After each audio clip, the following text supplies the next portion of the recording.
So I'm back down at the Bowl and I'm joined by manager Paul Jones. It's been a few weeks since we last caught up, Paul. How's everything gone in pre-season so far? Yeah, brilliant so far. We're kind of three and a bit weeks in now.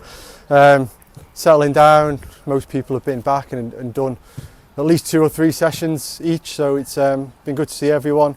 Had some really good young lads down training with us who've been exceptional, so it's been great to give them that opportunity. And yeah, kind of looking forward to that kind of first proper game. We played against the Ireland under-19s as part of their preparation before they go to New York for a tournament, and that was a great run out for us, and got some minutes in the legs, and you know, we got a slightly tougher test against Brackley tomorrow night. Yeah, so obviously you've got players down, there's players here, there's players gone, you know, there's no secret about the changes that's happened in this squad, Paul, over the summer. Captain Frank Jones, former captain Frank Jones, has left the squad. Yeah.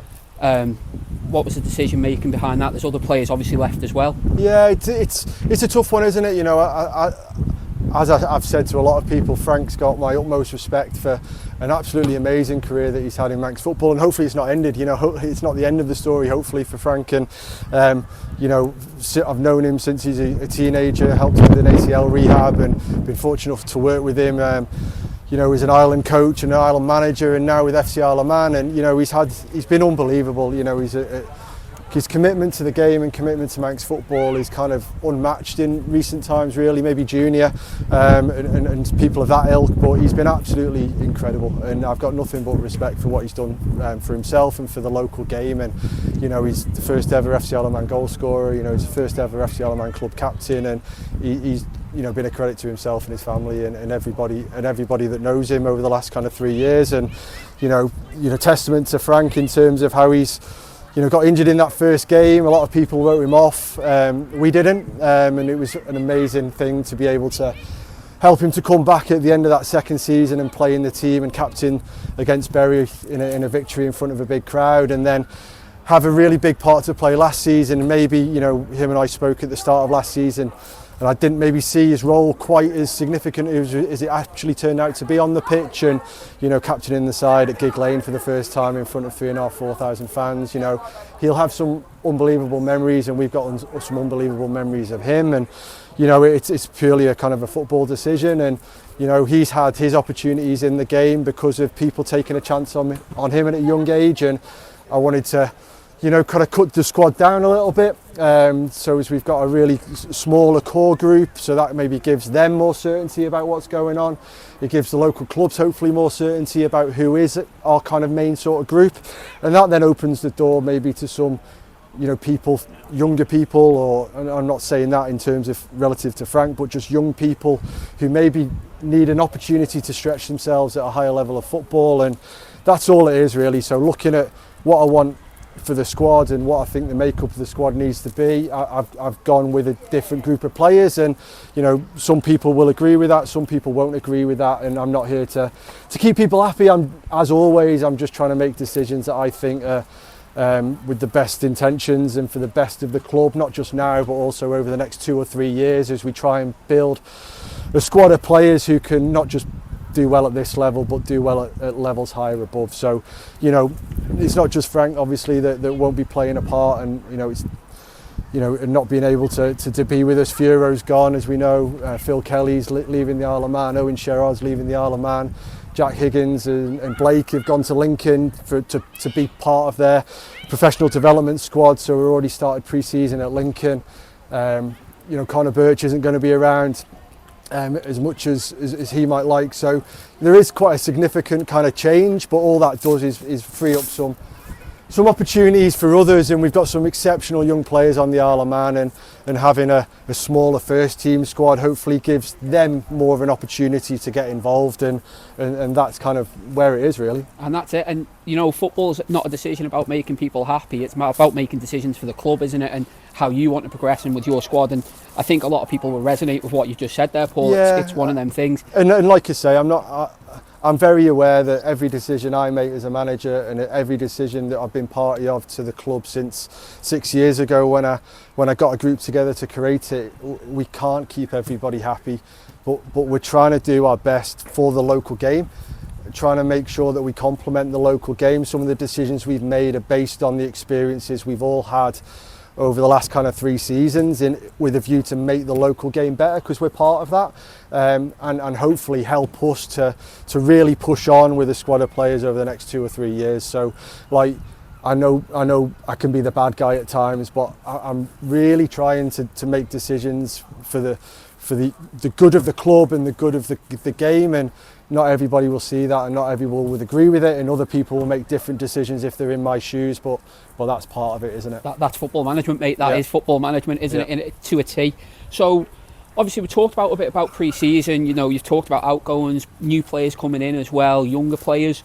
Does that mean you're going to take a different tactical approach to the season? Is there going to be anything? I don't want to give too many secrets away, Paul, but is there going to be a difference to how you approach it? You said you made changes to the squad. Is that making difference to a tactical approach as well? I hope people who have watched us over the last 18 months have seen a gradual development of the group. We certainly finished the season last year playing very differently to how we were having to play kind of 18 months ago. So it's an evolution rather than a revolution. We're trying to move the group towards a playing style that we think can be not just able to get us performances at this level and the levels higher, but also to help them develop the technical and tactical abilities to maybe move on and bounce into the professional game. And we have to be able to play to the qualities of the group that we've got, and that might mean morphing how we maybe started off playing 18 months ago to how we want to play.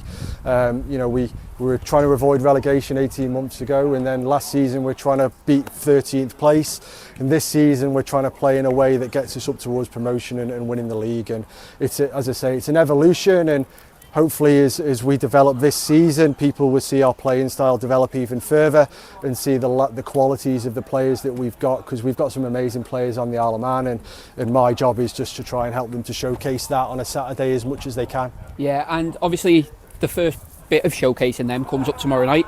First friendly pre-season, we play Brackley Town. Obviously they're a lot higher up in the football pyramid than us.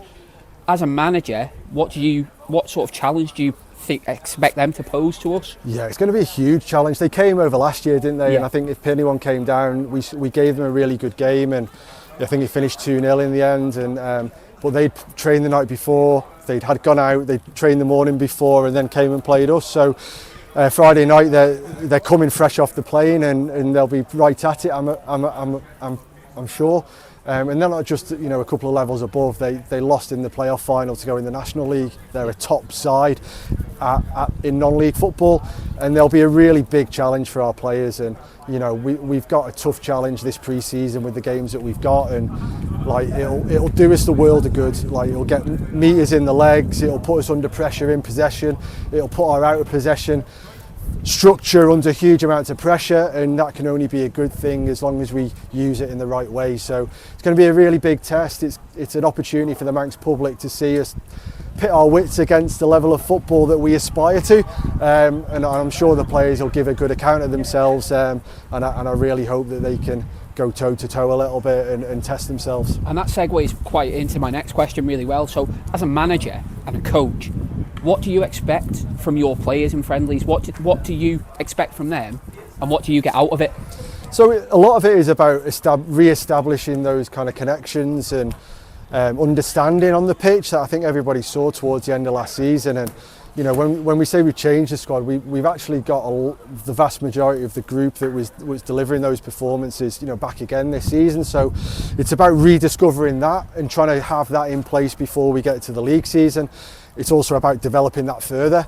Their understanding should be there. It's about now, can they replicate it in a really tough opposition, and also can they tweak it even further so it's even better than it was. So a lot of it is just about building relationships, building that technical and tactical understanding as a group, and essentially getting minutes in the legs and meters in the legs in high pressure environments, so as they're ready to go in that first game and without injuring them, and making sure that we've got them all available for the start of the season. So yeah, it's brilliant. It's part of our preparation. We want to win, but the fixtures we've got, especially this one and the tournament that's coming up, are super tough games.